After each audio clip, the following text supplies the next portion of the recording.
बहुत सी बातें उनको स्पष्ट हो गई हो। तो देवेंद्र भाई अपना सेशन शुरू करेंगे कंक्लूजन का, पूरी योजना और मुद्दे पर वो बात करेंगे।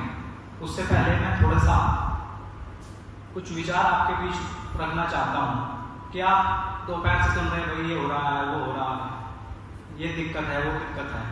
बहुत सी दिक्कतों के बारे में, शिक्षा व्यवस्था की परेशानी आपने देखी, सुनी, समझी, न्याय व्यवस्था की आपने देखी, सुनी, समझी, पुलिस व्यवस्था को आपने समझा। अब से पहले तो आप सभी यही सोचते होंगे कि भाई पुलिस हमारी सुरक्षा के लिए है। कितने साथियों को ऐसा लगता था कि पुलिस हमारे लिए है? हाथ खड़ा करें। तो असल में समस्या ये नहीं है कि आपको लगता है कि पुलिस हमारे लिए है, लगना भी चाहिए भाई, क्योंकि उसको जो दलील दी गई है कि हम देश के लोगों की सुरक्षा करेंगे, उनको कोई परेशानी ना हो, दिक्कत ना हो, इसलिए पुलिस की बनाई गई है। उसका जो मूलभूत स्ट्रक्चर है वो है ही यही कि आपकी सुरक्षा के लिए, आपके जीवन को आसान बनाने के लिए, आपको कोई परेशानी ना हो, आपको कोई चोरी ना कर ले, मार पिटाई ना कर दे, आप बहुत ही सहज, सरल, सुंदर और व्यवस्थित तरीके से अपना जीवन जी सकें, इसके मूलभूत संरचना पुलिस की गई है। लेकिन मैं जब भी कहीं बात करता हूं तो मैं कभी ये नहीं कहता कि हम इतने साल गुलाम रहे। जब अंग्रेज भारत में थे या मुगलों का जो शासनकाल है वो भारत में था, उससे पहले राजा हर्षवर्धन के बाद से गिरावट शुरू हो गई है हमारे समाज में। चंद्रगुप्त विक्रमादित्य का जो पीरियड है, वो गुप्त काल का जो शासन है, उसके वर्णन तो हमारे इतिहास की किताबों में बहुत कम मिलता है, लेकिन वो गोल्डन पीरियड कहते हैं उसको, है ना जी।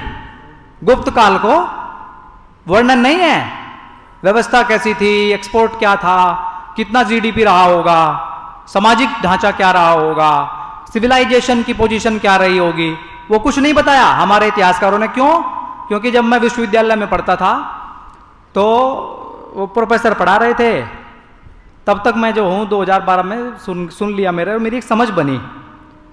तो जब मैंने इतिहास को दूसरे दृष्टिकोण से देखा तो फिर मेरी एक समझ बनी। मैंने अपने प्रोफेसर से कहा कि भाई प्रोफेसर साहब, आप जिस भी इतिहासकार का वर्णन कर रहे हो कि फलाना है, ढिमाका है, मजूमदार है, या जो भी है, इन किसी ने भी मूल रिसर्च नहीं की है भारत के बारे में या भारतीय इतिहास के बारे में। क्या किया उन्होंने अंग्रेजों ने जो किताबें अंग्रेजी में लिखी हैं भारतीय इतिहास के बारे में, सिर्फ और सिर्फ भारतीय इतिहासकारों के लिए लिखी गई हैं। वो भारतीय इतिहासकारों के लिए लिखी गई है। इस शब्द को ध्यान से सुनिए आप जरा, कि भारतीय इतिहासकार कोई रिसर्च ना करें, कोई शोध ना करें, उन्हीं कॉपी को, क्योंकि पीएचडी का तो प्रचलन है भारत में, 10 किताबें इकट्ठी कर लो, 11वीं बना दो तो पीएचडी हो गई। यही तो है, कोई शोध थोड़ी करता है, रिसर्च थोड़ी करता है। तो अंग्रेजों ने जो किताबें लिखी थी उनको हिंदी में और अपने शब्दों में। अब मैं जो बातें आपको बोल रहा हूं, मैंने भी रिसर्च थोड़ी की है। राजीव भाई से, देवेंद्र भाई से, महापुरुषों से सीख लिया मैंने। अगर आप मुझसे पूछेंगे तो शोध मैंने भी नहीं किया है, शब्द मैंने अपने दे रहा हूं, बस इतना ही है। ठीक है ना जी। तो जब भी मैं बात करूंगा तो राजीव भाई के विचार मेरे मुंह से निकलेंगे, देवेंद्र भाई से जो हमने सीखा है वो निकलेंगे, या किसी अन्य महापुरुषों को पढ़कर, अरविंद घोष को, भगत सिंह को, चंद्रशेखर को, झांसी की रानी को, ठीक है ना, महारानी होलकर को, गुरु गोविंद सिंह को, इनको उनसे जो हमारी समझ बनी है वो निकलेगा। तो यही इतिहासकारों ने क्या किया है, जबकि ओरिजिनल अंग्रेजों ने जब शोध की है भारत में, राजीव भाई ने पूरा विस्तार से बताया, उसमें मैं नहीं जाऊंगा, कि भारत कैसा रहा होगा। तो ये तो हम सब जानते हैं कि भारत सोने की चिड़िया था, लेकिन हमको थोड़ा सा ये जानना चाहिए और मानना चाहिए कि भाई व्यवस्थाएं कैसी रही होंगी भारत में, है ना। सिविलाइजेशन कैसे चलती होगी। जैसे आज हम रह रहे हैं, गांव है, पीने की व्यवस्था, पानी की क्या है, अभी तो आपको आंखों के सामने है ना। खेती की क्या व्यवस्था है, हमारी शिक्षा की क्या व्यवस्था है। अगर आपको समाधान करना है किसी भी चीज का, समाधान ऐसे नहीं हो सकता। समाधान करने के लिए प्रेजेंट स्थिति और पिछले पास्ट स्थिति, और पास्ट में भी ये देखना पड़ेगा कि जो समस्या आज है वो पहले थी कि नहीं थी। अगर पहले थी तो फिर पीछे जाना पड़ेगा, कब नहीं थी। तो भारत की धरती पर एक ऐसा महापुरुष जिसने भारत का और पूरी दुनिया का पिछले 500 वर्षों का समानांतर अध्ययन किया, उसका नाम है भाई राजीव दीक्षित। और उसके बाद उनकी जो समझ बनी और हम सबको उन्होंने जो सिखाने की कोशिश की है, बताने की कोशिश की है, वो उतना ही बताया गया है उन्होंने जितना हम लोग समझ सकते थे। क्योंकि जब टीचर पढ़ाता है क्लास में तो स्टूडेंट को उतना ही बताता है जितना उसकी समझ में आएगा। क्या पूरा बता सकता है? संभव ही नहीं है कि पूरा बता देगा। तो ये विषय जो है ना, व्यवस्था परिवर्तन, व्यक्ति निर्माण से राष्ट्र निर्माण, ये अपने आप में पूर्ण है, शब्द अपने आप में पूर्ण है। व्यवस्था परिवर्तन एक प्रयास मानवता के लिए। तो जब ये यहां लिखा गया है तो एक शब्द में ही क्या कर दिया गया है, उस पूरे के ढांचे को लिख दिया गया है। इस एक शब्द के अंदर वो पूरी व्यवस्था, भारत और भारतीयता। तो ये जो लड़ाई है, ये लड़ाई ना शिक्षा व्यवस्था की है, ये लड़ाई ना न्याय व्यवस्था के लिए है, ये लड़ाई ना कृषि व्यवस्था के लिए है, ये लड़ाई ना आपके बच्चों को बीज के लिए है, ना पशुओं के बीज के लिए है।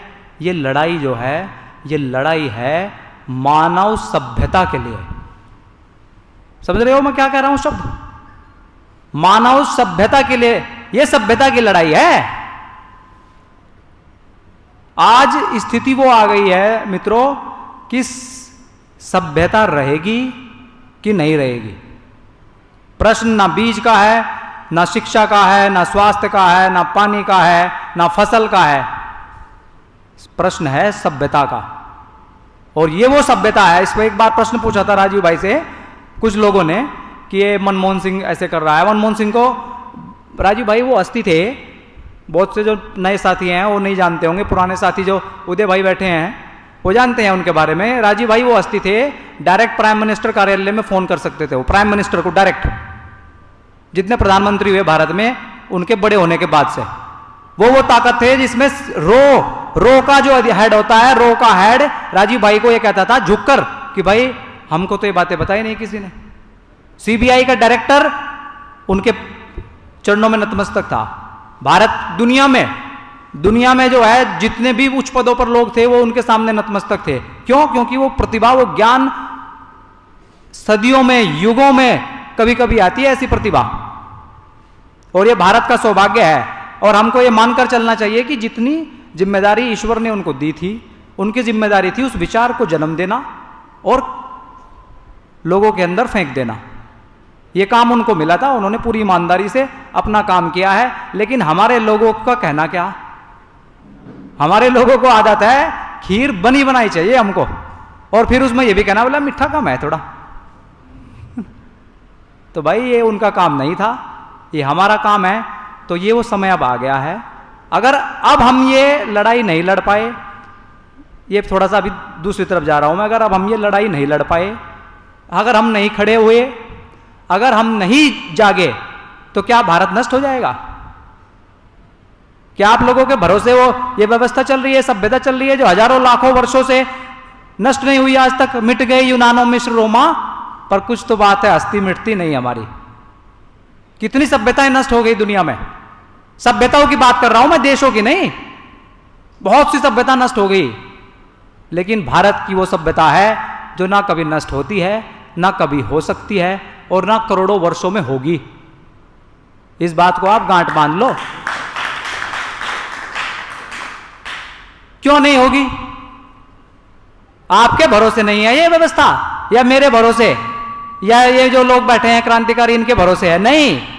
भगवान कृष्ण ने स्पष्ट कहा है गीता में, यदा यदा ही धर्मस्य ग्लानिर्भवति भारत है। इसको मैं बाद में एक्सप्लेन करूंगा, ध्यान से सुनो शब्द को। यदा यदा ही धर्मस्य ग्लानिर्भवति भारत है अभ्युत्थानम धर्मस्य तदात्मानं सृजाम्यहम् परित्राणाय च साधूनां विनाशाय च दुष्कृताम् धर्म द्रव्येति संस्थापनार्थाय संभवामि युगे युगे। जब ये तो व्यवस्था बताई थी भाइयों ने आपको, जब सारी व्यवस्था चरमरा जाएगी, धर्म की हानि हो जाएगी, दुर्जनों पोजीशन ऊपर चले जाएंगे, सज्जनों का नाश हो जाएगा, सारी व्यवस्था चरमरा जाएगी। कहां? भारत में। दुनिया से कोई मतलब नहीं है। भारत में भी अगर अव्यवस्था फैल जाएगी और लोग जो हैं तैयार नहीं होंगे तो संभवामि युगे युगे फिर वो कमान संभाल लेता है, पूरी की पूरी कमान अपने हाथ में ले लेता है। और उसकी एक विशेषता है काम करने की, नियति की अपनी एक विशेषता है काम करने की। वो कभी भी मानव पे भरोसा नहीं करता, क्योंकि मानव जो है ना ये स्वार्थी है। आज मैं यहां खड़ा होकर बड़ी बड़ी बातें कर रहा हूं, कल मुझे 100 करोड़ रुपए दे देगा, पता भी नहीं चलने का मेरा कहां गया। आदर्श सिद्धांत धरे, क्योंकि आदर्श और सिद्धांत धरे के धरे रह जाएंगे। लेकिन ईश्वर की एक व्यवस्था होती है, अपनी उसकी व्यवस्था है, उसकी ये सृष्टि है। आपकी जानकारी के लिए बता दूं, जो सूक्ष्म की जानकारी रखते हैं या अगर वैज्ञानिकों से आप वैज्ञानिक समझ को थोड़ा रखते हैं, तो मंगल और बृहस्पति के बीच में एक ऐसा ही ग्रह था जैसा पृथ्वी, वहां भी मानव सभ्यता थी और विज्ञान ने बहुत उन्नति कर ली थी। पता भी नहीं आज है भी नहीं वो ग्रह, चूर्ण विचूर्ण हो गया, टुकड़ों टुकड़ों में बट गया है। तो आज इस धरती की भी क्या यही, इस पर पता नहीं हजारों लाखों वर्षों से कितनी बार इस पर ऐसी परिस्थिति आ खड़ी हुई है कि आज नहीं तो कल नष्ट हो जाएगी। रावण को आप क्या मानते हो? आज जो साम्राज्यवाद का प्रतीक अमेरिका है वही लंका थी उस समय में। अब ये रामानंद सागर ने आपको दिखा दिया कि पंखे झूल रहे थे, ऐसे उड़ रहा था, धोती पहनता था। ये नहीं है मित्रों, ये नहीं था वो। साइंस एंड टेक्नोलॉजी का सबसे बड़ा खिलाड़ी रावण हुआ आज तक की धरती पे। ये जो ब्लैक होल की पूरी थ्योरी है इसका पूरा मास्टर था वो। आज भी नहीं ब्लैक होल को सुलझा पाए वैज्ञानिक। अहिरावण जो था राम और लक्ष्मण को उठा के ले गया था, कहां ले गया था? पाताल लोक में। आप अगर थोड़ा सा दृष्टि डालोगे इस पे, भारत के धरती नक्शे के ठीक नीचे अमेरिका है, उसको पाताल लोक बोलते हैं शास्त्रों में। अमेरिका में लिखता गया था, जिसको इंडियंस, रेड इंडियंस तो वो लोग बोलते हैं, हम ही लोग थे वहां भी, हमारी सभ्यता अमेरिका में। तो ये बातें मैं आपको इसलिए बता रहा हूं कि कहीं आपको ये ना हो जाए यार इतनी बड़ी व्यवस्था है, इतना षड्यंत्र है, इतने शक्तिशाली वो लोग। रावण कितना शक्तिशाली था। यह भाषा जो आज वर्ल्ड इकोनॉमिक फोरम के माध्यम से, न्यू वर्ल्ड ऑर्डर के माध्यम से, बिल गेट्स के माध्यम से, रोथशाइल्ड के माध्यम से, रॉकफेलर के माध्यम से जिस भाषा को वो बोल रहे हैं कि हम मालिक हैं, ये तो रावण भी बोलता था। इस भाषा को अता पता भी नहीं आज रावण का। यही भाषा को जो है फिर दुर्योधन ने बोला रे ग्वाले को पकड़ लो इसको। बड़े दरबार में तो फिर क्या कहा उसने? भगवान कृष्ण ने क्या कहा? आ दुर्योधन बांध मुझे। रामधारी सिंह दिनकर ने बहुत अच्छा एक्सप्लेन किया है इसको, मेरे याद नहीं पूरा, लेकिन बहुत जबरदस्त कि भाई आ दुर्योधन बांध मुझे, बांध सके तो बांध मुझे। तो वो क्या है कि एक सीमा तक मनुष्य को, या जो ऐसी आसुरी तख्ते होती हैं उनको उड़ने की छूट है। एक सीमा तक वो उड़ने देता है। उसके बाद कमान संभवामि युगे युगे। जब भी ऐसी स्थिति परिस्थिति पता नहीं कितनी बार आ गई, तो अब आप लोगों के सामने प्रश्न ये उठता है, हम लोगों के सामने, कि भाई भारत का भविष्य, विवेकानंद से सवाल पूछा था कि क्या भारत नष्ट हो जाएगा? विवेकानंद ने कहा कि अगर ऐसा हो गया तो चिरकाल से संचित मानव सभ्यता का, चिरकाल मतलब अनादिकाल से जो मानव सभ्यता है इसका कहीं तब ये तो खत्म हो जाएगी। सभ्यता का मतलब भारत, और भारत का मतलब ये नहीं श्रीलंका, पाकिस्तान, नेपाल, भूटान, बर्मा, म्यांमार, ये पूरा का पूरा जो अफगानिस्तान, ये पूरा का पूरा जो एरिया है इसको भारत कहते हैं। एक थोड़ा सा गलत शब्द हमको पढ़ लिया और हमने सीख लिया एजुकेशन सिस्टम के माध्यम से कि भारत मतलब ज्ञान के प्रकाश में लगा हुआ। ये नहीं है भारत का मतलब। एक बार हम दिल्ली में बैठे थे, ओम प्रकाश पांडे जी जो हैं 4 प्रधानमंत्रियों के वैज्ञानिक सलाहकार रहे, तो उनसे जब चर्चा चल रही थी तो उन्होंने बताया कि भारत का अर्थ है भरण पोषण की अग्नि। भरण पोषण की अग्नि जिस स्थान पर होगी उसको, उस क्षेत्र को भारत कहा जाएगा। तो भरण पोषण की अग्नि का क्या मतलब है? वैसे तो आज मैंने जो विषय लेना था वो लंबा हो जाएगा, वो समय बहुत लग जाएगा, तो मैं उस पर नहीं जाऊंगा। तो भरण पोषण की अग्नि का मतलब है, आप देखो तो यार दुनिया में कहीं भी 16 क्लाइमेटिक जोन, राजीव भाई ने कितना बढ़िया बताया। भरण पोषण की अग्नि मतलब सारे ऋतु, सारे वातावरण, बारिश भी है यहाँ गर्मी भी है, यहाँ सर्दी भी है, यहाँ हर वो मौसम है जो मनुष्य के लिए आदर्श स्थिति चाहिए ना जीवन जीने के लिए। आदर्श स्थिति भारत, दुनिया में कहीं नहीं है, भारत में इन क्षेत्रों में है भरण पोषण की अग्नि। तो वो अग्नि में हम लोग पैदा हुए हैं, इसलिए यहाँ के लोगों को देवता कहते थे। वर्णन आता है शास्त्रों में कि भाई 33 कोटि देव निवास करते हैं, 33 करोड़ देवता, तो हमने पता नहीं हमें, और लोग हमारा मजाक उड़ा देते हैं कि अरे 33 करोड़ भी देवता होते हैं क्या? भारत की जो जनसंख्या थी वो 33 करोड़ थी भारत भूमि की, तो वो सभी देवता थे। देवता मतलब जो देना जानता हो। हम लेते कुछ नहीं थे किसी से। आज तो हमारा जीडीपी 3% है, उस समय हमारा जीडीपी जो है वो 27-28 से चल करके 45% तक था। हम लेते कुछ नहीं थे, हम तो देते थे। तो ये मत मान के आप चलना कि वो इतनी बड़ी शक्ति है और हम उसको आपकी जरूरत है। तो इतिहास में कभी कभी ऐसा समय आता है जब वो मानव का आह्वान करता है। किसके लिए? इसके लिए नहीं कि उसको जरूरत है नियति को, इसके लिए आह्वान करता है कि आप में वो शक्ति आ जाए खड़े होने की। राम ने क्या किया? भगवान राम ने क्या किया? उस दुनिया की सबसे बड़ी साम्राज्यवादी ताकत को, सबसे बड़ी साम्राज्यवादी ताकत उस समय की जो लंका में थी, रावण था, राम ने क्या किया? सबसे गरीब, सबसे पिछड़ा, सबसे समाज जंगल का रहने वाला आदमी, ठीक है ना, जिसको हम क्या बोलेंगे?